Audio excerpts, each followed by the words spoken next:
जुड़ते ही और फरवरी वायदा एक्सपायरी पर निफ्टी 11,600 के करीब बंद हुआ है। ये सीरीज बाजार के लिए बेहद कमजोर रही, जहां निफ्टी पर 4% का नुकसान दिखा है। वहीं बैंक निफ्टी में इस सीरीज में 2% की गिरावट आई है। हालांकि आज निफ्टी ने 11,600 का स्तर भी तोड़ा था, लेकिन फिर दिन के निचले स्तरों से रिकवर लेकर इस अहम लेवल को होल्ड किया है। तो आज का सेशन काफी उथल पुथल भरा सेशन था। सीरीज की एक्सपायरी भी थी। अब अगली सीरीज पर रहेगा फोकस। कोरोना वायरस से जुड़ी हुई अपडेट्स मार्केट का मूड बनाएंगे या फिर बिगाड़ेंगे, और साथ ही कुछ स्टॉक स्पेसिफिक इवेंट्स भी हैं जिन पर रहेगा फोकस। लेकिन आज के बाजार में संस्थागत निवेशकों ने क्या किया है? हालांकि एफआईएस की ओर से अगर आप पिछले 5 सत्रों में देखेंगे तो 1000 करोड़ से ज्यादा की बिकवाली लगातार उनकी ओर से हो रही है, स्पेशली पिछले 5 सेशंस में।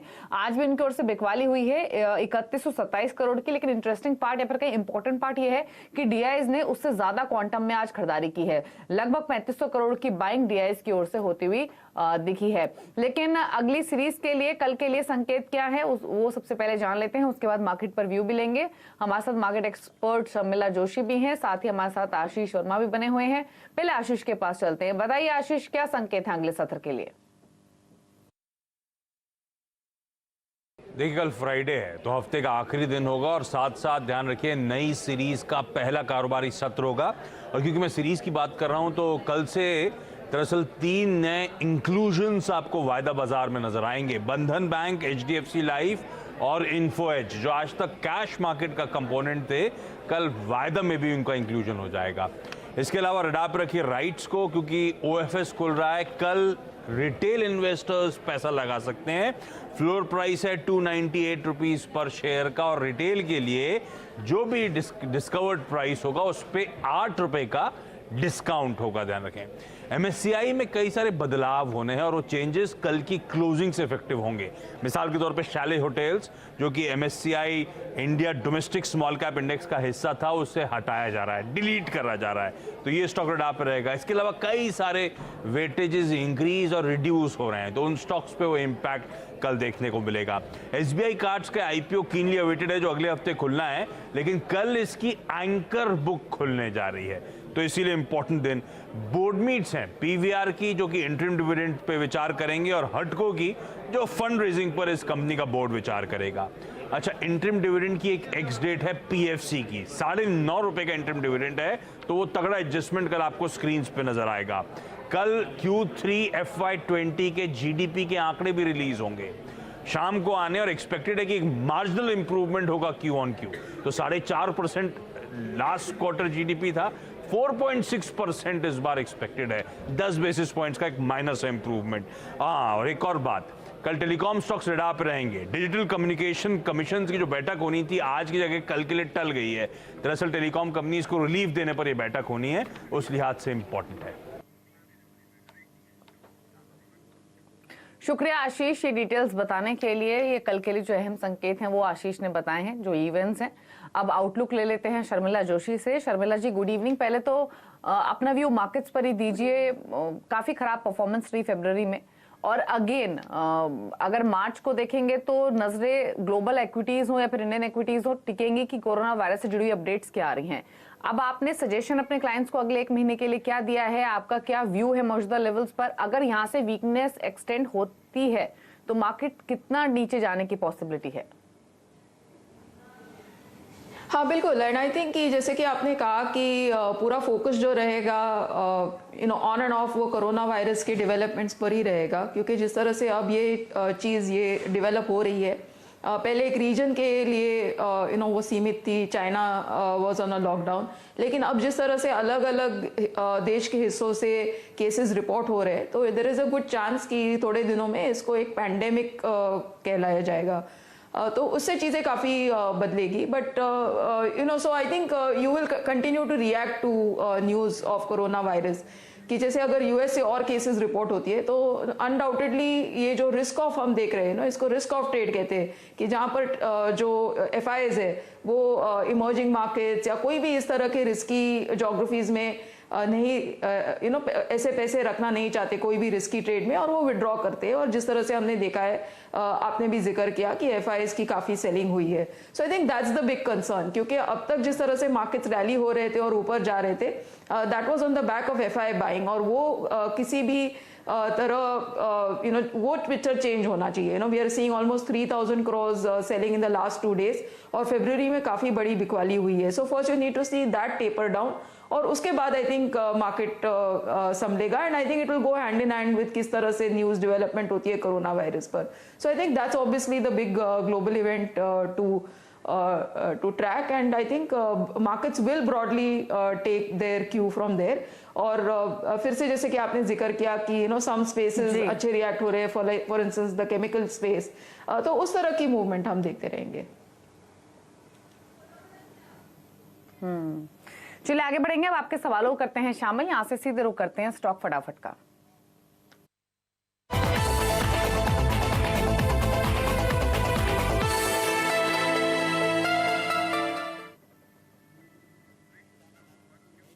और अजय वर्मा है हमारे साथ पटियाला से पहले collar. Ajay ji good evening, बताइए सवाल.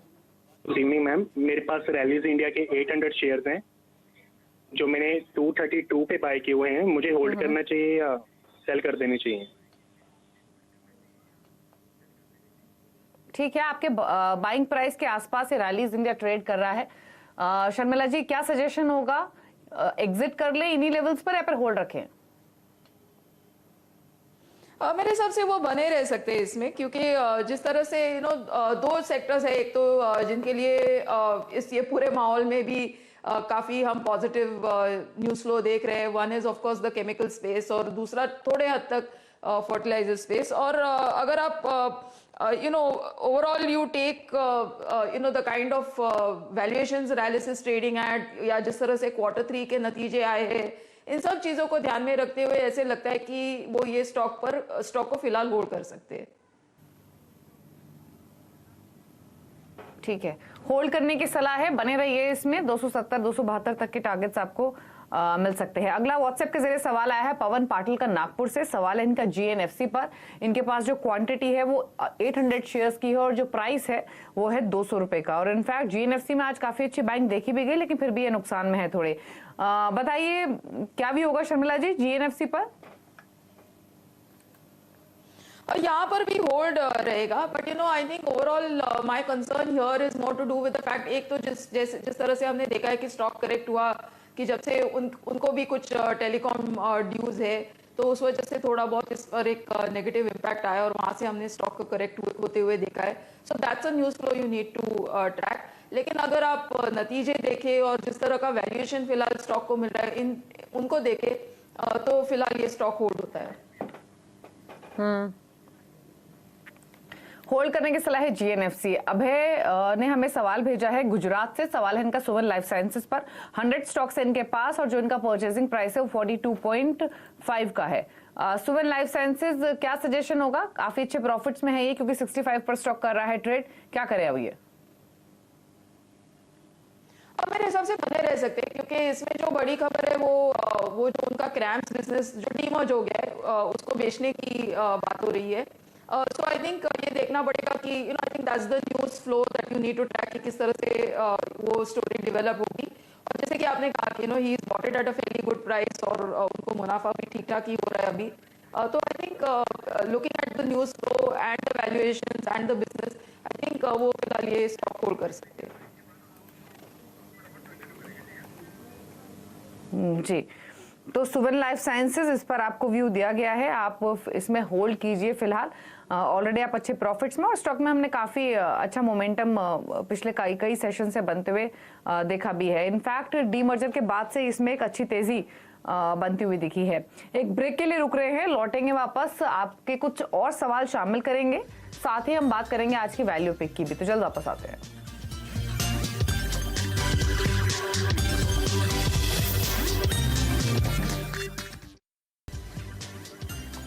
आप देख रहे हैं कल का बाजार. हमारे साथ शर्मिला जोशी बनी हुई आपके सवालों के जवाब देने के लिए, और एनके दिवाकर पटना से हमारे साथ फोन लाइन पर है अपना सवाल लेकर. दिवाकर जी नमस्कार, बताइए सवाल.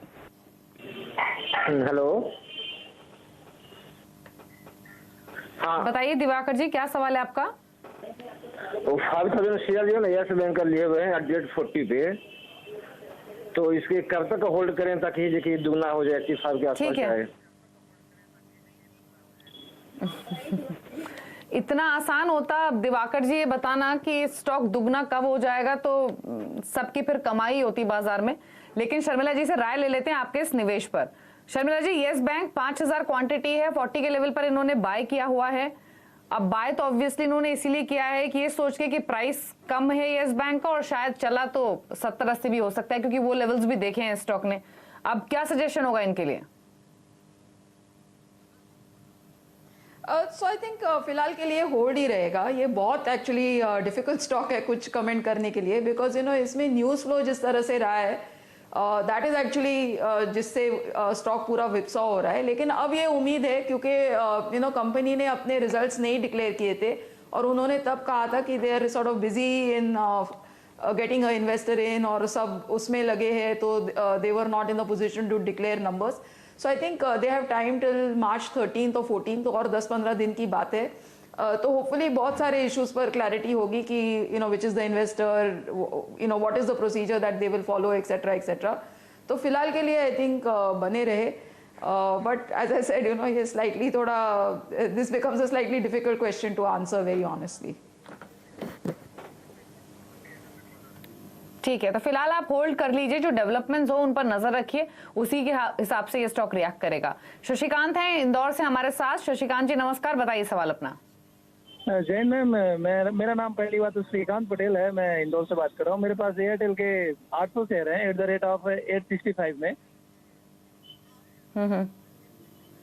तो अभी उसको आपने बाइंग प्राइस क्या बताया भारतीय एयरटेल में? 565। 565, ठीक है, पूछ लेते हैं शर्मिला जी से क्या व्यू है उनका। शर्मिला जी, भारतीय एयरटेल 565 का इनका परचेजिंग प्राइस है। इनके भाव से तो 30 रुपए 35 रुपए नीचे है ये स्टॉक, लेकिन क्योंकि मार्केट भी इतना करेक्ट हुआ है और 20-30 रुपए नीचे आना भारतीय एयरटेल जैसे स्टॉक के लिए जिसने कांस्टेंट परफॉर्म किया हो तो नॉर्मल सी बात है। अब इनको क्या करना चाहिए, होल्ड रखें या फिर कोई और सजेशन है? Yes, I think his buying price is almost at the 52 week high, तो ये थोड़ी दिक्कत वाली बात है। एंड आई थिंक दूसरी दिक्कत वाली बात मेरे लिए ये है कि जिस तरह से पूरे डेवलपमेंट्स हो रहे हैं सेक्टर को लेकर, तो जिस तरह से सुप्रीम कोर्ट ने कुछ दिनों पहले they sort of wrapped the DOT और उन्होंने कहा कि इनको पेमेंट करना ज़रूरी है। उसके बाद भारतीय एयरटेल ने पेमेंट भी किया, लेकिन अभी भी बहस चालू है। अगर आप देखेंगे न्यूज़ फ्लो की which is what is the exact amount that is due, और क्या प्रोसीजर रहेगा। वंस अगेन आई थिंक हमें मार्च आई थिंक 17 तक टाइम है कि ये सब चीज़ें सॉर्ट होनी है। And I think it's quite clear कि भारतीय एयरटेल के पास फिलहाल पैसे तो है चुकाने के लिए, बट ऑब्वियसली वो पूरा I think the ask from them is almost 20-30,000 crore. वो काफ़ी एक बड़ा सम हो जाता है कोई भी कंपनी को चुकाने के लिए, in terms of like a penalty और a fine. It's not really going towards creating new business or capex or anything of the sort, लेकिन ये गवर्नमेंट को जाएगा एज अ फाइन। तो उसके बाद सवाल ये रहेगा कि उनको क्या रहेगा really to get into 5G space etcetera, लेकिन वो आगे के सवाल है, क्योंकि शायद इस तरह की भी सिचुएशन हो कि सिर्फ रिलायंस जियो और भारतीय एयरटेल रह जाए, so it will be a duopoly situation जो उनके फायदे के लिए रहेगा। So lot of things up in the air really honestly at this point in time.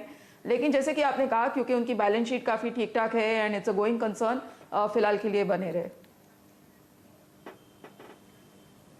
Hold करने की सलाह है, भारतीय एयरटेल बने रहिए इसमें। अगले कॉलर रितेश है हमारे साथ नैनीताल से। रितेश जी गुड इवनिंग, बताइए सवाल। जी मैम, गुड इवनिंग मैम। मैंने 66 शेयर लिए, 67 शेयर IRCTC के @1957 पे। तो मैं यानी होल्ड करूं या कल मैं? शर्मिला जी, काफी ऊपर के भाव पे खरीदा है इन्होंने। IRCTC 1957 की बाइंग है, 1909 पर ये बंद हुआ है। कांस्टेंट चला ये स्टॉक, तो अब क्या सजेशन होगा? हाँ, I wish had bought it earlier, क्योंकि मेरे हिसाब से हमने काफी बार इस स्टॉक की चर्चा की है। I think I have recommended it also at a much lower price. लेकिन ठीक है, आई थिंक जिस तरह से नतीजे हैं इस कंपनी के, फिर से उनकी एक मोनोपोली है, वो 3 वर्टिकल्स जो कंपनी ऑपरेट करती है, which is ticketing, food and water. और हम जानते ही है कि किस तरह से रेलवेज के आई थिंक जो पॉपुलर रूट्स है जैसे ही खुलते हैं वो फुल हो जाते हैं। एक कन्वीनियंस फी जो थी, जो उन्होंने वेव की थी वो ऑन टिकटिंग, जो फिर से अभी वो लागू हो गई है, और उससे हमने देखा है कि रिजल्ट्स में किस तरह से एक पॉजिटिव इम्पैक्ट आया। And I think that's the cash flow that will continue. तो I am very positive on the stock. लेकिन जैसे कि आपने कहा कि बहुत उनकी जो परचेस प्राइस है दैट्स क्वाइट हाई, तो शायद उनको थोड़ा पेशेंस रखना पड़ेगा फॉर, बिकॉज एक तो मार्केट जिस तरह के मूड में है और उसके साथ साथ because is buying prices high, so I think keep the patience. लेकिन ये अच्छा स्टॉक है तो बिल्कुल बने रहे। होल्ड करने की सलाह है, IRCTC बने रहिए, निवेशित रहिए स्टॉक में। लेकिन अब बात करेंगे मुहिम की। CNBC आवास और नेशनल स्टॉक एक्सचेंज एक विशेष मुहिम इन्फॉर्म्ड इन्वेस्टर लेकर आए हैं, जिसका मकसद है निवेशकों के प्रति जागरूकता को बढ़ावा देना और जो आपको आपके पैसे के सही निर्णय लेने का अधिकार देता है। अगर आपको कोई कहता है कि शेयर बाजार में एक दिन में लाखों कमा सकते हैं तो आप थोड़ा सतर्क हो जाएं। बाजार में लॉन्ग टर्म वेल्थ क्रिएशन निवेशकों के लिए है, ट्रेडर्स के लिए नहीं है। अपने निवेश लक्ष्यों के प्रति सजग रहें और एक मजबूत पोर्टफोलियो बनाएं। और अगर एक बार आप निवेश करते हैं तो अपने पोर्टफोलियो के साथ बार बार छेड़छाड़ ना करें। शेयर बाजार में उतार चढ़ाव आम है और जो लोग लंबी अवधि में निवेश करते हैं वही अधिक लाभ कमाते हैं। और शर्मिला जी, कोशिश हमारी यही है इस मुहिम के जरिए कि निवेश से जुड़े हुए, स्टॉक मार्केट इन्वेस्टिंग से जुड़े हुए जो कुछ इंपॉर्टेंट पहलू हैं उनको छुएं। और उसमें से एक बहुत इंपॉर्टेंट ये है कि क्वालिटी स्टॉक्स को चुने, उसको अपने पोर्टफोलियो का हिस्सा बनाएं और लॉन्ग टर्म के लिए होल्ड रखें। आपका क्या व्यू है? बिल्कुल, and I just want to add to this really कि अगर आप देखेंगे तो एक ट्रेंड देखते हैं हम इन्वेस्टर्स में कि because trading is very attractive और सबको वो चाहिए कि आपका स्टॉक आपने लिया और वो तुरंत 4-5% ऊपर गया और आपने उसको बेचा। लेकिन अगर आप देखेंगे कि जो इन्वेस्टर्स है मार्केट में और जो ट्रेडर्स भी है जिनको लोग फॉलो करते हैं, there big money has actually been made in long term investment. तो इससे आपको जरूर एक सीख रखनी चाहिए कि यस, ट्रेडिंग भी एक है हिस्सा, बहुत बड़ा हिस्सा है मार्केट का, उसके लिए बहुत डिसिप्लिन लगती है, उसको भी एक अलग तरह की स्टडी लगती है। लेकिन जो रिटेल इन्वेस्टर है एंड जो they really benefit from the long term investing, तो इस चीज को जरूर ध्यान में रखना चाहिए दैट वाइल ट्रेडिंग में seem very attractive and more fun, लेकिन आई थिंक अगर आप एक डिसिप्लिन और लॉन्ग टर्म इन्वेस्टिंग करते हो तो आई थिंक आप ज्यादा काफी फायदे में रहोगे। ठीक है, चलिए अब लॉन्ग टर्म के लिए निवेश करना कहाँ है आपको ये जान लेते हैं और रुक करते हैं वैल्यू पिक का।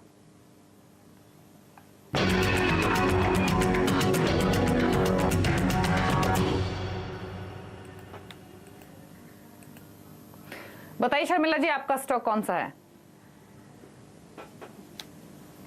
सो I am actually going with a little contrary play और मैं मारुति की बात करने वाली हूँ। कॉन्ट्ररी इसलिए क्योंकि हम देख रहे हैं कि ऑटो के नंबर्स कुछ खास अच्छे नहीं आ रहे और मार्च 1 को हम ऑटो के मंथली नंबर्स देखेंगे और I don't think I am expecting a big growth और एनीथिंग, लेकिन यही उम्मीद है क्योंकि 1 अप्रैल से हमको मालूम है कि BS6 के नॉर्म्स लागू होंगे और वहाँ से सिर्फ BS6 व्हीकल्स बेचे जाएंगे और ये एक महीना अगला महीना रहेगा कंपनीज को पूरा इन्वेंट्री क्लियर करने के लिए जो उनके पास BS4 के व्हीकल्स रहते हैं। तो next month could be a little difficult और नंबर्स का भी इंतजार रहेगा। उसके साथ साथ Q3 भी वेरी ऑनेस्टली मारुति के लिए ठीक ठाक ही थे बट नॉट वेरी गुड। थोड़े मार्जिन्स में हमने नथिंग रियली ग्रेट और मार्जिन्स थोड़े सफर ही हुए क्योंकि जिस तरह से उनको डिस्काउंट्स वगैरह देने पड़े पिछले क्वार्टर में। लेकिन मुझे लगता है कि अब ये बॉटमिंग आउट प्रोसेस चालू होगा फ्रॉम नेक्स्ट मंथ और हम देखेंगे कि शायद मंथ ऑन मंथ नंबर्स थोड़े बेहतर आने लगेंगे अप्रैल के बाद because now the base on which the numbers are getting reported वो कम हो जाएगा क्योंकि ये जो हम प्रेशर देख रहे हैं पूरे ऑटो सेक्टर में और पैसेंजर व्हीकल्स में that's almost now for 15 to 18 months। तो यहाँ से आपको मंथ ऑन मंथ शायद इंप्रूवमेंट दिखेगा नंबर्स में धीरे धीरे from another 2-3 months sort of perspective। So I think this is a stock that you can look at, especially in a market like this। अगर आपको 6000 के करीब मिले अब थोड़ा आज रिकवर हुआ है but market is going to be volatile, तो अगर आपको इसमें अपॉर्चुनिटी मिलती है इन्वेस्ट करने की तो जरूर लीजिए because this is I think a stock that you can ride once markets resume their up trend. जी, तो मारुति सुजुकी 18 महीने के लिए खरीदारी की सलाह है, यानी ऑलमोस्ट 1.5 साल 7000 के आपको टारगेट्स मिल सकते हैं। ये एक्सपेक्टेड टारगेट्स हैं, यानी मौजूदा लेवल से 800 रुपए का ऑलमोस्ट अपसाइड यहाँ से शर्मिला जी देख रही है। तो खरीदारी की सलाह है मारुति सुजुकी में। कोई डिस्क्लोजर आपकी ओर से शर्मिला जी? Yes, I think it's safe to assume कि जिन स्टॉक्स की मैंने चर्चा की है I either hold them or have recommended them to clients। जी, चलिए शुक्रिया आपका आने के लिए शो में और सभी स्टॉक्स पर अपने व्यूज देने के लिए। और इसी के साथ कल का बाजार में इतना ही, लेकिन खबरों पर लगातार अपडेट के लिए CNBC आवाज से जुड़े रहिए ट्विटर, फेसबुक और यूट्यूब के जरिए। नमस्कार।